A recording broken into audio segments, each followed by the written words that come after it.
Tadi kita udah membahas efek dari tadi keluarnya Rusia dari perjanjian biji-biji hitam laut, biji-bijian laut hitam ke langsung ya efeknya rupanya panjangnya adalah ke dapur, ke beras gitu kan. Tapi kita balik lagi ke inti masalahnya, yaitu adalah konflik antara Rusia dan juga Ukraina begitu kan. Ini perkembangannya juga sudah cukup banyak, eskalasinya juga sudah semakin masif begitu ya. Kemarin bendungan Kakhovka juga meledak, dan kemarin ditemukan yang terbaru adalah dari penelusuran ada bahan peledak yang mungkin ya, ini masih belum tahu kepastiannya, tapi mungkin ditanamkan oleh Rusia begitu. Tapi di sisi lain juga selain hal tersebut kita lihat begitu ya bahwa memang NATO juga latihannya sudah semakin intensif, kemudian bahkan menggandeng negara-negara luar NATO juga. Nah, tapi sebetulnya fokusnya saat ini kita lihat perkembangannya antara Rusia dan juga Ukraina sejauh apa, Mbak Esa? Apa yang perlu menjadi poin perhatian utama? Sorry, Mbak Septi. Oke.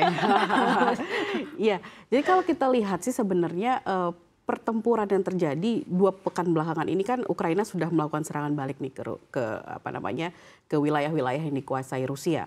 Jadi kalau kita lihat ada keuntungan-keuntungan yang didapatkan oleh Ukraina saat ini. Ada beberapa desa sudah dikuasai, itu juga dibuktikan oleh laporan bukan investigasi sih, laporan langsung yang dilakukan oleh media-media luar. Tapi di satu sisi intelijen AS, intelijen Inggris juga mengatakan sebenarnya untuk mengatakan Ukraina sekarang di atas angin itu belum tentu, tidak bisa kita langsung disklaim, kita langsung katakan kalau klaim si Ukraina menang, dan apakah Rusia juga kalah ya juga belum tentu. Tapi satu kekhawatiran sebenarnya, karena yang sebenarnya perlu jadi fokus adalah Putin kan sudah, Presiden Vladimir Putin itu kan dengan Belarusia kan intens nih, sudah menyalurkan senjata nuklir taktisnya. Itu sih yang seharusnya jadi perhatian. Bagaimana perang ini akan semakin banyak korbannya gitu loh. Seharusnya kan untuk pemimpin dunia itu yang diperlihatkan tuh adalah bagaimana mereka mengayomi rakyat gitu kan. Ini kan udah banyak yang mati. Ini kan sudah banyak yang meninggal. Seharusnya sih menurut saya sih fokusnya tuh lebih bagaimana masyarakat tidak menjadi korban. Jangan sampai kejadian seperti World War pertama, World War kedua itu terjadi, bahkan amit-amit ya kalau sampai World War III ya. Itu kan tidak kita harapkan kan. Tapi memang ya perkembangannya sekarang memang ada keuntungan di Ukraina, meskipun mungkin ini akan membuat Putin sedikit reaktif ya. Jadi sehingga muncullah nuklir ini, terus juga Black Sea Green Deal juga mulai dia bilang mau mundur. Ini kan juga akibat dari perkembangan yang sedang terjadi di sana itu. Tapi kalau kita lihat lagi alasan dibalik munculnya begitu ya, tadi konflik antara Rusia dan juga Ukraina, kita ketahui juga bahwa Rusia kan sebetulnya membela kedaulatan negara sendiri begitu kan, membela di tengah ancaman-ancaman maksudnya dari negara keliling dari NATO begitu kan. Jadi kan mereka mau tidak mau juga sebetulnya kalau kita lihat filosofisnya mereka memang harus fight back begitu kan.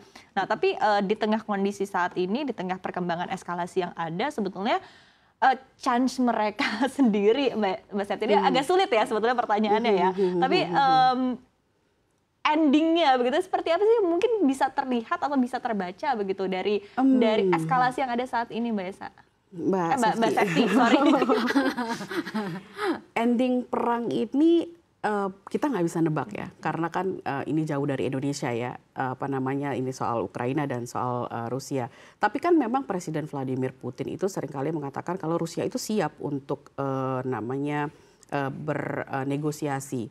Tapi perlu kita ketahui fundamentalnya ini berbeda. Rusia itu memang salah satunya kan Mbak bilang kan ini juga masalah NATO yang mengusik Rusia. Tapi kan ada juga ini masalah satu tanah yang yang wilayah yang coba diambil alih oleh Rusia. Padahal kan secara konstitusi di negara itu kan bagian dari negara lain. Nah, sementara Ukraina mengatakan, oh kalau perjanjiannya masuk soal mengambil alih wilayah Ukraina Timur, saya nggak mau gitu kan ya. Jadi fundamentalnya memang susah sih untuk dicari titik temunya antara dua negara ini. Ya mungkin ya kalau misalnya nih saya nggak tahu ya. Mungkin kalau misalnya terjadi perubahan pemerintahan baik di Ukraina atau di Rusia, mungkin akan ada sedikit titik terang terkait masalah ini. Mungkin juga perdamaian juga mungkin bisa terjadi. Seperti itu sih Mbak, kalau saya melihatnya. Oke.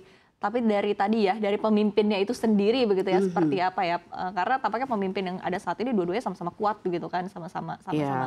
Karena ketika kita berbicara soal perang ini sangat kompleks ya. Ini kan tidak hanya soal A dan B, tapi bisa A, B, C, D, E, F, G gitu kan ya. Jadi memang sangat sulit sih. Endingnya juga banyak orang tuh juga tidak bisa menebak endingnya gimana. Karena kan di satu sisi Putin juga kadang-kadang reaktif gitu kan. Di sisi lain Zelensky juga sama reaktifnya gitu kan. Jadi belum lagi negara-negara lain yang ikut-ikutan kan. Seperti ada AS ngomong apa, NATO kemana. Terus juga ada Turki juga, Erdogan juga mengambil andil. Jadi memang agak susah sih Mbak ditebak. Kita sih berharap sih damai ya. Jangan sampai kemana-mana. Karena kan ini sudah merusak ekonomi dunia kan ya sejauh ini.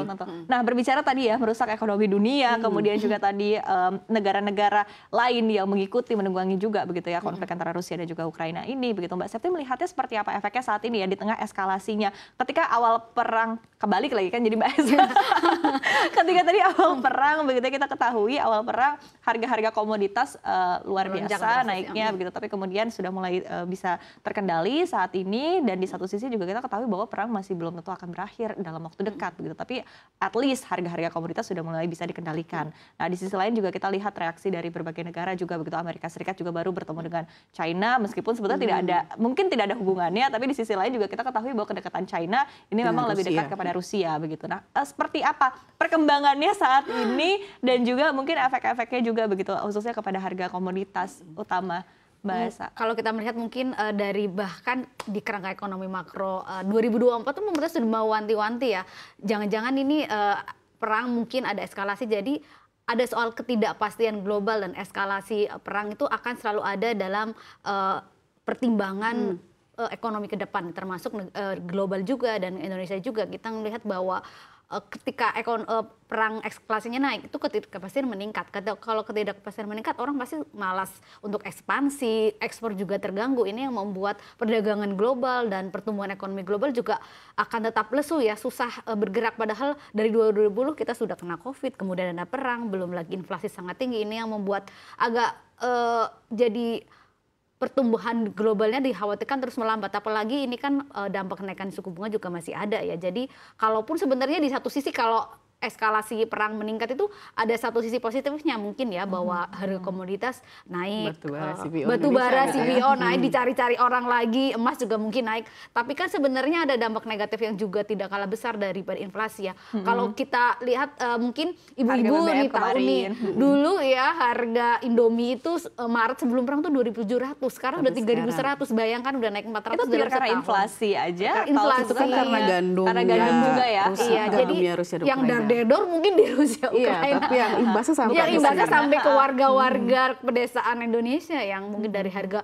minyak kita ingat dulu bahkan ya 2022 kemarin kan ada gejolak perang minyak goreng yang sangat luar biasa ya karena persoalan perang ini. Jadi kalau masih ada ketidakpastian itu salah satu yang paling terimbas itu pasti adalah investasi dan juga nilai tukar juga dan semuanya. Ya. Tapi kalau untuk dapur tadi yang perlu diperhatikan adalah beras, gandum, yang bahan dasarnya gandum dan juga minyak begitu ya. Ya karena kan ada perubahan juga orang-orang sekarang juga mulai mencari CPO kan minyak goreng sawit dibanding minyak matahari yang susah didapat gitu. Dan itu bakal jadi perebutan juga betul secara. Dan perlu diingat juga resesi kan udah beberapa negara di Eropa bahkan zona Eropa udah erosi. Sudah resesi, Jerman resesi, lalu tetangga kita Selandia Baru tuh juga resesi gitu kan ya. Jadi makin gonjang-ganjing kan ya. Wow, menarik sekali diskusi kita hari ini. Terima kasih Mbak Septi dan juga Mbak Esa ya diskusi yang sangat menarik dan kita harapkan tentunya akan ada akhir begitu ya dari perang antara Rusia dan juga Ukraina agar tadi perebutan makanan juga tidak. Ibu-ibu tenang ya. Biar ibu-ibu tenang gitu ya tentunya. Baik, terima kasih ya untuk Editors View hari ini. Sukses dan sehat selalu untuk Mbak Septi dan juga Mbak Esa. Terima kasih. Demikian Editors View, kita kembali ke Skokbox hari ini.